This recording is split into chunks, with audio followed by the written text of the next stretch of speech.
하나님께서 우리에게 주시는 말씀은 사사기 13장 15절에서 25절입니다. 하나님의 말씀을 봉독합니다. 마노아가 여호와의 사자에게 말하되 구하옵나니 당신은 우리에게 머물러서 우리가 당신을 위하여 염소 새끼 하나를 준비하게 하소서 하니 여호와의 사자가 마노아에게 이르되 내가 비록 나를 머물게 하나 내가 내 음식을 먹지 아니하리라. 번제를 준비하려거든 마땅히 여호와께 드릴지니라 하니 이는 그가 여호와의 사자인 줄을 마노아가 알지 못함이었더라. 마노아가 또 여호와의 사자에게 말하되 당신의 이름이 무엇이니이까? 당신의 말씀이 이루어질 때에 우리가 당신을 존귀히 여기리이다 하니 여호와의 사자가 그에게 이르되 어찌하여 내 이름을 묻느냐? 내 이름은 기묘자라 하니라. 이에 마노아가 염소 새끼와 소제물을 가져다가 바위 위에서 여호와께 드리매 이적이 일어난지라. 마노아와 그의 아내가 본즉 불꽃이 제단에서부터 하늘로 올라가는 동시에 여호와의 사자가 제단 불꽃에 휩싸여 올라간지라. 마노아와 그의 아내가 그것을 보고 그들의 얼굴을 땅에 대고 엎드리니라. 여호와의 사자가 마노아와 그의 아내에게 다시 나타나지 아니하니 마노아가 그제야 그가 여호와의 사자인 줄 알고 그의 아내에게 이르되 우리가 하나님을 보았으니 반드시 죽으리로다 하니 그의 아내가 그에게 이르되 여호와께서 우리를 죽이려 하셨더라면 우리 손에서 번제와 소제를 받지 아니하셨을 것이요 이 모든 일을 보이지 아니하셨을 것이며 이제 이런 말씀도 우리에게 이르지 아니하셨으리이다 하였더라. 그 여인이 아들을 낳음에 그의 이름을 삼손이라 하니라. 그 아이가 자라매 여호와께서 그에게 복을 주시더니 소라와 에스다올 사이 마하네단에서 여호와의 영이 그를 움직이기 시작하셨더라. 아멘. 오늘 말씀의 제목은 마노아 부부를 사용하시는 하나님입니다. 여호와의 사자가 마노아를 찾아와 아들을 낳을 것이라는 축복의 말씀을 전했습니다. 그러나 그는 아내와는 달리 자기에게 축복의 말씀을 주는 존재가 누구인지 전혀 알아채지 못했습니다. 하나님과 멀어져 있던 이스라엘 백성처럼 마노아 역시 여호와의 사자를 만나고도 알아보지 못합니다. 그는 여호와의 사자에게 염소 새끼 한 마리를 잡아 대접할 수 있게 해달라고 부탁합니다. 그런데 이것은 나그네를 환대하는 수준이었습니다. 마노아의 아내가 분명히 하나님의 사람이라고 말했음에도 불구하고 그는 이 사실을 인지하지 못합니다. 이에 여호와의 사자는 그 음식을 자신이 먹지 않을 것이라며 그 염소를 여호와께 번제로 드리라고 대답합니다. 마노아의 제안을 여호와의 사자가 거절했다는 것은 무엇을 의미합니까? 이것은 마노아가 지금 상황을 제대로 파악하지 못하고 있음을 보여주는 것입니다. 마노아는 대화의 상대가 그저 좋은 이야기를 전해주는 사람 정도로 여겼습니다. 마노아는 아내의 이야기를 귀담아 듣지 않았습니다. 그리고 스스로 분별할 수도 없었습니다. 마노아는 이번에는 여호와의 사자의 이름을 묻습니다. 마노아는 이름을 왜 물어봅니까? 당신이 말한 것처럼 우리에게 아들이 태어난다면 내가 당신의 이름을 기억하고 존경하는 마음을 갖겠습니다. 라는 의도였습니다. 이 이야기가 17절에 나옵니다. 이러한 마노아에게 여호와의 사자가 어떻게 합니까? 우리 18절 말씀을 보면은 여호와의 사자가 그에게 이르되 어찌하여 내 이름을 묻느냐? 내 이름은 기묘자라 하니라. 여호와의 사자는 어찌하여 내 이름을 묻느냐? 라고 말하면서 마노아를 책망하고 있습니다. 그리고 자신의 이름을 기묘자라고 답변합니다. 기묘자는 이해를 넘어서는 또는 특별한이라는 뜻을 갖습니다. 이 말은 하나님의 놀라운 역사를 묘사할 때 사용합니다. 지금 여호와의 사자는 내 이름을 왜 묻느냐? 그것은 내가 이해할 수 없는 것이다. 이 정도로 답변하고 있는 것입니다. 마노아는 이제 여호와의 사자의 말을 따라 염소 새끼와 소제물을 바위 위에서 여호와께 제물로 드립니다. 이때 마노아 부부 눈앞에서 이적이 일어납니다. 벌어진 구체적인 이적의 내용은 20절에 나옵니다. 여호와의 사자가 제단 불꽃에 휩싸여 올라가는 일, 이 일을 보게 된 거죠. 그리고 그들은 얼굴을 땅에 대고 엎드립니다. 이러한 이적을 목격한 이후에 마노아는 자신이 여호와의 사자를 만났음을 깨닫습니다. 그래서 21절 보면은 그제야 그가 여호와의 사자인 줄 알았다고 기록합니다. 그제야를 통해서 강조하고 있습니다. 마노아는 아내의 이야기를 듣고도 깨닫지 못했습니다. 마노아는 그제서야 보고서 깨닫습니다. 마노아의 둔감함을 알 수 있으며 상황을 파악하는 데 더딘 성향인 것을 알 수 있습니다.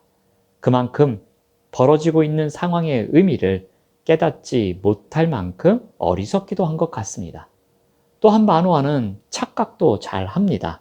그는 두려움에 떨게 됩니다. 22절 말씀을 보면은 그의 아내에게 이르되 우리가 하나님을 보았으니 반드시 죽으리로다 하니. 마노아는 하나님을 보았으니 죽으리라고 생각합니다. 여호와의 사자가 전해준 약속의 말씀은 전혀 기억하지도 못하고 자기의 생각과 판단에 갇혀서 이제 우리는 죽었구나 라고 생각한 것입니다. 이에 반해 그의 아내는 어떻습니까? 이성적 성품의 소유자로 보여집니다. 마노아의 아내는 지금까지의 상황과 약속하신 그 말씀을 기억하면서 자신들이 죽지 않을 것이라고 확신합니다. 23절 말씀을 봅니다. 그의 아내가 그에게 이르되 여호와께서 우리를 죽이려 하셨더라면 우리 손에서 번제와 소제를 받지 아니하셨을 것이요 이 모든 일을 보이지 아니하셨을 것이며 이제 이런 말씀도 우리에게 이르지 아니하셨으리이다 하였더라. 마노아의 아내는 냉정하고 합리적 태도로 이야기합니다. 먼저 여호와께서 번제, 즉 그분께 드리는 선물을 받으셨다고 합니다. 두 번째로 여호와께서는 그들을 위해 모든 일을 시각적으로 보여주셨음을 이야기합니다. 여기서 이 모든 일은 여호와의 사자가 2번 나타난 일과 그들이 드린 제물을 불태우고 그 사자가 사라진 사건을 포함하는 것입니다. 그러니까 마노아 부부가 목격한 모든 일을 의미합니다.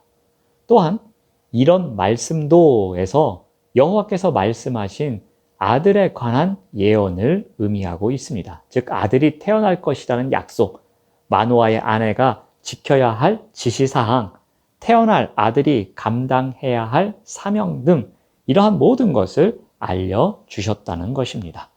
마노아의 아내는 이와 같이 흠잡을 데 없는 논리에 따라서 그들이 죽지 않을 것이라는 증거를 제시하고 있습니다. 마노아의 성품과 마노아의 아내의 성품은 차이가 많이 납니다. 마노아는 다소 감정적 성품의 소유자로 보여집니다. 하지만 그의 아내는 이성적 성품의 소유자로 보여집니다. 하나님께서는 이렇게 성향이 다른 두 사람, 이 두 사람을 통해서 무슨 일을 이루십니까? 약속대로 마노아의 아내는 아들을 얻게 됩니다. 24절에서 25절을 보시면은 그 여인이 아들을 낳음에 그의 이름을 삼손이라 하니라.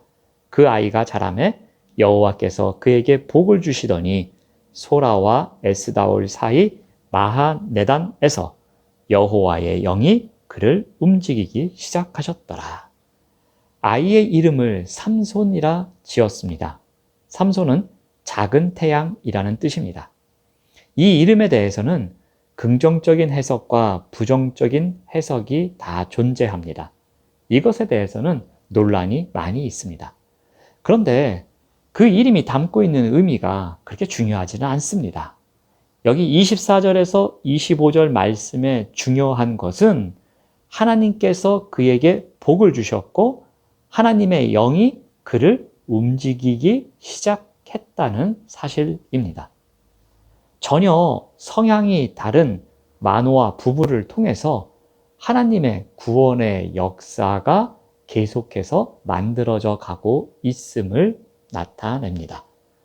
성향이 다른 부부이지만 그 가정에서 태어난 삼손, 그 삼손에게 하나님께서는 구원의 역사를 이루어 가시기 위해서 그에게 복을 주시고 여호와의 영이 그와 함께함을 이야기하고 있는 것입니다. 다양한 성향이 있습니다. 다양한 재능이 있습니다. 다양한 성품이 있습니다.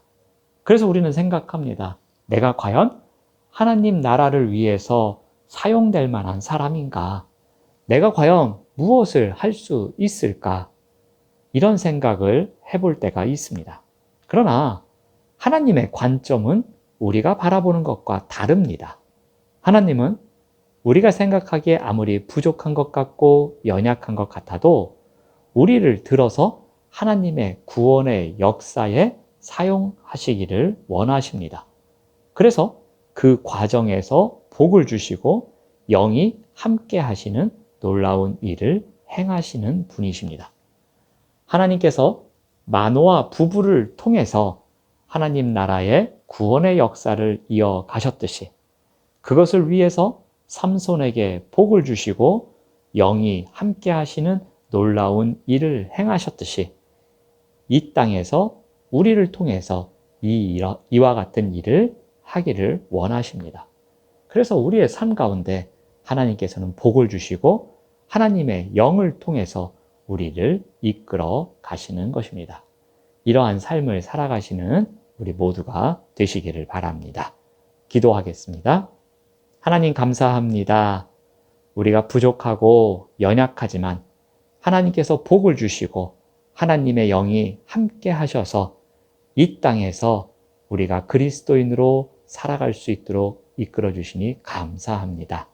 하나님, 그 부르심에 우리가 날마다 응답하며 살아가는 그리스도인이 될 수 있도록 인도하여 주시옵소서. 예수님의 이름으로 기도드립니다. 아멘. 생명의 말씀